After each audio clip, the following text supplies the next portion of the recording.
Tout d'abord, on pourrait commencer par la réponse la plus évidente que tout le monde dirait, à savoir la perception, parce que la perception, elle nous permet de nous connecter au monde extérieur.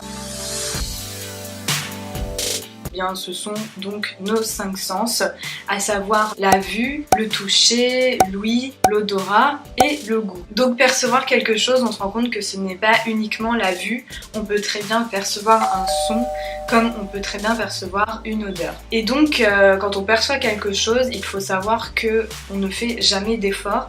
C'est l'objet qui vient vers nous. Nous sommes dans un état passif. Par exemple, quand tu regardes cette vidéo, tu ne peux pas contrôler voilà, mes mouvements, voilà ce que je fais.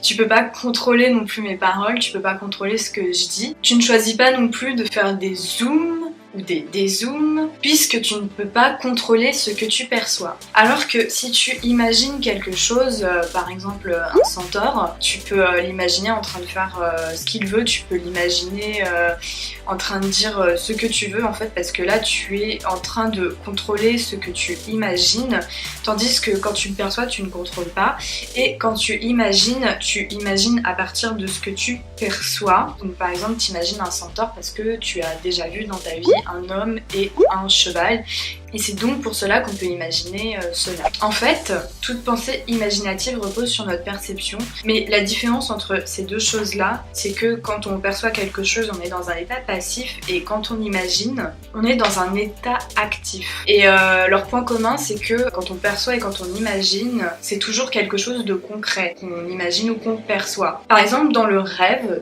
en réalité, on croit qu'on perçoit parce qu'il y a des images qui défilent dans notre tête quand on rêve, mais en réalité on imagine quelque chose, c'est notre cerveau qui travaille, il y a un scénario qui se construit au fur et à mesure, qui est donc issu de notre inconscient, c'est nous-mêmes qui le créons, ce scénario, et c'est pour ça qu'on imagine. Donc grâce à notre perception et notre imagination, on peut dire que le monde existe. Mais par la suite, ça nous amène donc à une autre question, et c'est là tout l'intérêt de la philosophie, c'est que du coup, si on ne pouvait pas imaginer et si on ne pouvait pas percevoir, est-ce que l'on pourrait dire que le monde existe?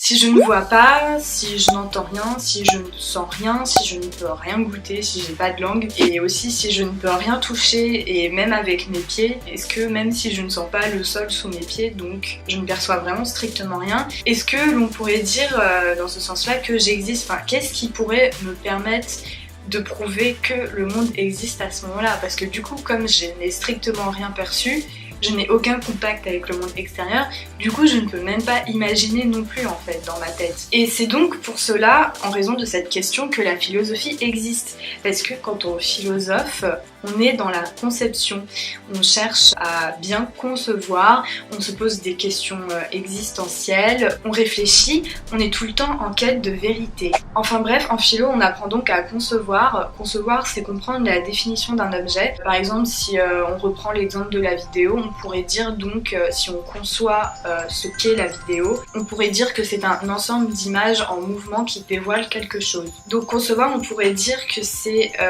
réfléchir sur une ou plusieurs idées et essayer d'établir des liens cohérents entre elles pour pouvoir réfléchir dessus. Et quand on conçoit, on se rend compte que cette conception ne se donne ni au sens, ni à notre imagination, et pourtant on se rend bien compte que les idées existent. Donc on ne peut pas dire que c'est uniquement grâce à la perception et l'imagination qu'on pourrait prouver que le monde existe. Et contrairement à l'imagination et à la perception, la conception est abstraite, et donc ce qui est abstrait ne signifie pas forcément que c'est quelque chose qui n'existe pas, car la preuve, les idées existent bien. Et donc le point commun avec l'imagination, c'est que quand on conçoit, on est actif parce que voilà, on réfléchit.